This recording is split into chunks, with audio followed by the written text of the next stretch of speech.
दोस्तों हर साल लगभग 8 लाख लोग सुसाइड की वजह से अपनी जान गंवा देते हैं और जितने भी लोग सुसाइड करते हैं वो लोग सुसाइड करने से पहले लगभग 20 अटेम्प्ट्स ऑलरेडी कर चुके होते हैं। हर सुसाइड करने वाले इंसान की कहानी अलग होती है। ऐसे ही एक एलन नाम का आदमी था। दोस्तों अब आप लोग मुझे बताओ पहले कि एक आदमी को और क्या चाहिए। एलन अपनी जॉब में एक अच्छे पोजीशन पर था, उसकी एक लवली फैमिली थी, एक लवली वाइफ थी और 3 बच्चे थे। एलन हमेशा अपनी फैमिली फोटोज में मुस्कुराता हुआ दिखाई देता था। उसको देखकर कोई भी ये बात नहीं गेस कर सकता था कि एलन अपनी निजी जिंदगी में क्या फेस कर रहा है। दोस्तों के साथ हंसी मजाक, घर वालों के साथ घूमना फिरना, एंजॉय करना, सोशल मीडिया पे एक नॉर्मल सी प्रोफाइल। अगर कोई भी उसको देखता तो सबको यही लगता कि यार एलन की लाइफ तो एकदम परफेक्ट है, हमें भी एलन की तरह ही बनना है। पर मार्च 2023 में सब कुछ बदल गया क्योंकि एलन ने सुसाइड करके अपनी खुद की जान ले ली। उसकी वाइफ लिसा मार्शल बाद में ये बताती है कि उसने बहुत बार पुरानी फोटोज देखी कि शायद उसको ये पता लग जाए कि एलन ने सुसाइड क्यों की, लेकिन उसे कुछ भी एबनॉर्मल नजर नहीं आया। बाद में लिसा ने एक वीडियो शेयर की जिसके अंदर एलन की मौत से 12 महीने पहले की सभी तस्वीरें थी और हर तस्वीर में एलन मुस्कुराता हुआ ही दिखाई दे रहा था, जिससे लोगों को सिर्फ एक बात पता चली कि कभी कभी जो लोग सबसे ज्यादा ठीक दिखते हैं वही लोग सबसे ज्यादा दर्द को अपने अंदर छुपा के रखते हैं। ये सिर्फ एलन की कहानी नहीं है, दुनिया भर में हजारों परिवार सिर्फ एक ही सवाल के साथ रह जाते हैं कि उसने कभी बताया क्यों नहीं। लेकिन ये सवाल तो है ही नहीं, असली सवाल ये है कि क्या कभी हमने अपने आसपास ऐसा माहौल बनाया जिसके अंदर लोग अपने दर्द खुलकर बता सके। हर साल ना जाने लाखों लड़के सुसाइड कर लेते हैं और लड़कों का सुसाइड रेट लड़कियों के सुसाइड रेट से कई गुना ज्यादा है। सवाल ये है कि ऐसा क्यों?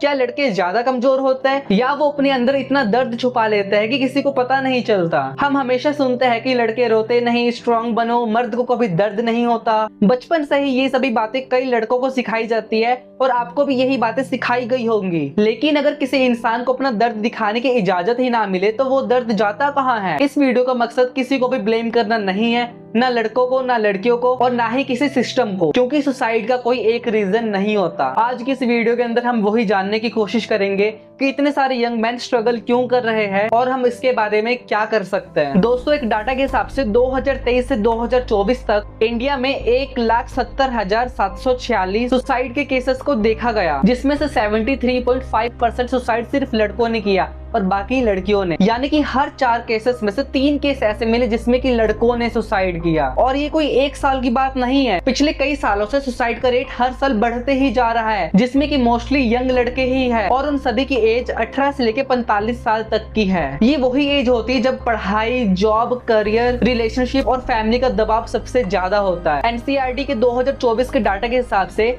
जितने भी लोगों ने 2024 में सुसाइड किया था उसमें सबसे बड़ा नंबर डेली वेजेस वाले लड़कों का था। ये वही लोग हैं जो कि सुबह से लेकर शाम तक मेहनत करते हैं और अपने परिवार को चलाते हैं और एट द एंड वो लोग डिप्रेशन और एंजाइटी का शिकार हो गए। सवाल सिर्फ ये नहीं है कि इतने सारे यंग मैन सुसाइड क्यों कर रहे हैं, ये भी है कि वो लोग इतनी खामोशी में स्ट्रगल करते हैं कि उनके आसपास के लोगों को उनकी भनक तक नहीं लगती। हर सुसाइड के बाद सिर्फ एक ही सवाल पूछा जाता है कि क्यों उसने सुसाइड किया, क्यों किसी को पता नहीं चला। अभी मैं कुछ दिन पहले ही तो उससे मिला था, वो कितना खुश लग रहा था। पर सुसाइड के पीछे सिर्फ एक रीजन नहीं होता, ये सालों तक दिल और दिमाग में जमा हुआ प्रेशर होता है और धीरे धीरे प्रेशर कुकर की तरह वो सारा प्रेशर दिमाग में इकट्ठा होता रहता है और लोग उसको बाहर नहीं निकालते। बचपन से ही लड़कों को सिर्फ एक बात सिखाई जाती है कि पढ़ाई करो, अच्छी नौकरी करो, घर को संभालो, आगे जाकर पूरी फैमिली की जिम्मेवारी तुमको ही उठानी है। अगर तुम सक्सेसफुल नहीं हो पाए तो क्या करोगे, क्योंकि तुम्हारे सभी दोस्त सक्सेसफुल हो जाएंगे। और बचपन में ही किसी के साथ कंपैरिजन आगे जाके एंजाइटी का रूप ले लेता है। इवन फैमिली वाले भी लड़कों को बहुत यंग एज में ताने मारने शुरू कर देते हैं कि देख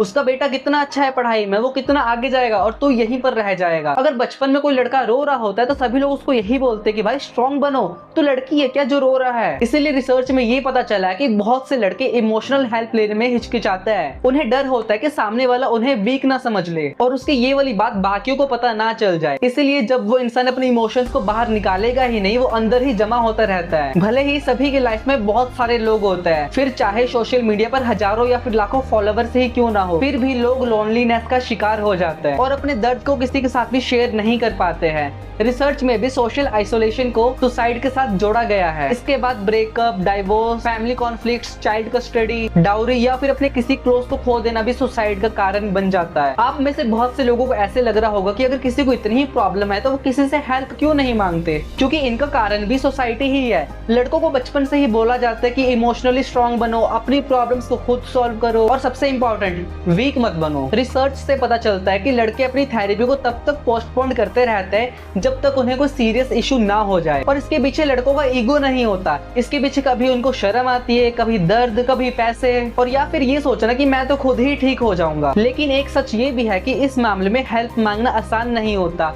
हर जगह मेंटल हेल्थ सर्विस अवेलेबल नहीं होती, थेरेपीज भी एक्सपेंसिव होती है और कई लोगों को ये नहीं पता होता कि वो शुरुआत कहाँ से करे, या फिर ये भी डर होता है कि लोग उनको जज करेंगे। देखिए, दुनिया में ऐसी कोई भी प्रॉब्लम नहीं है जिसका कोई भी सोल्यूशन ना हो। अगर कोई भी इंसान अपना डिप्रेशन या फिर मेंटल हेल्थ को ठीक करना चाहे तो इसके भी बहुत सारे सोल्यूशंस है। सबसे पहले, अगर बचपन से ही माँ बाप बच्चों को लड़के रोते नहीं, स्ट्रॉन्ग बनो जैसे फालतू डायलॉग ना रटाकर उनको ये समझाए कि अगर तुमको कोई भी प्रॉब्लम होती है तो शेयर करो, ये हमसे शेयर करो या फिर अपने आसपास के लोगों से शेयर करो, तो शायद बात कभी भी सुसाइड तक जाए ही ना। क्योंकि हर किसी की लाइफ में पेरेंटिंग मोस्ट इफेक्टेड चीज होती है। इसके अलावा बच्चों को स्कूल टाइम से ही मेंटल हेल्थ और डिप्रेशन से कैसे डील करना है ये भी सिखाया जाना चाहिए। और हमारी लाइफ में फ्रेंड्स का भी एक बहुत ज्यादा मेन रोल होता है, इसलिए हमेशा उन फ्रेंड के साथ रहना चाहिए जो कम से कम दुख में आपकी बात तो सुने और आपकी हेल्प करे, क्योंकि सुख में तो यार हर कोई आपका दोस्त बन ही जाता है। इसके अलावा वर्क लाइफ बैलेंस भी एक बहुत ज्यादा मेन फैक्टर होता है, वरना लोग एक ही रूटीन में स्ट्रक हो जाते हैं और मेंटल इलनेस का शिकार हो जाता है। इसके अलावा रिसर्च में ये भी देखा गया है कि जिन लोगों की लाइफ में गोल्स या फिर प्रायोरिटीज होती है या फिर अपनी लाइफ में कुछ करने या फिर कुछ बनने की इच्छा होती है, वही लोग डिप्रेशन या फिर मेंटल इलनेस के कभी भी शिकार नहीं होते। इसलिए अपने गोल्स को हासिल करना, डेली एक्सरसाइज करना, घूमना, अच्छा खाना,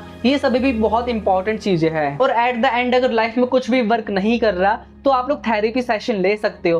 थेरेपी लेने से कोई भी वीक नहीं हो जाता, इसीलिए बात करो अपने थेरेपिस्ट से, अपने फ्रेंड्स से, ऑनलाइन कम्युनिटी से या फिर अपने पेरेंट्स से। And always remember, suicide is not a solution of your all the problems. एक स्टडी के हिसाब से ये पता चला है कि जब भी कोई इंसान सुसाइड करता है तो उसके आसपास के लगभग 7 लोग डीपली इफेक्टेड होता है। इसके अलावा अभी आपके स्क्रीन पे एक नंबर आ रहा होगा, अगर आपको अपनी लाइफ में कोई भी प्रॉब्लम है, जॉब से रिलेटेड, करियर, डिप्रेशन, एंजाइटी या फिर कुछ भी, आप लोग इस नंबर पर कॉल करके बात कर सकते हो। ये लोग आपको अच्छे से सुनेंगे, आपको सोल्यूशन देंगे और हर पॉसिबल वे में आपकी हेल्प करेंगे। दोस्तों, डिप्रेशन और एंजाइटी एक बहुत ही खतरनाक प्रॉब्लम है जिसके बारे में इंडिया में लोग खुलकर बात भी नहीं करते। और अगर आपके आसपास भी अगर किसी इंसान को डिप्रेशन या फिर एंजाइटी है तो आपको पता भी नहीं चलेगा।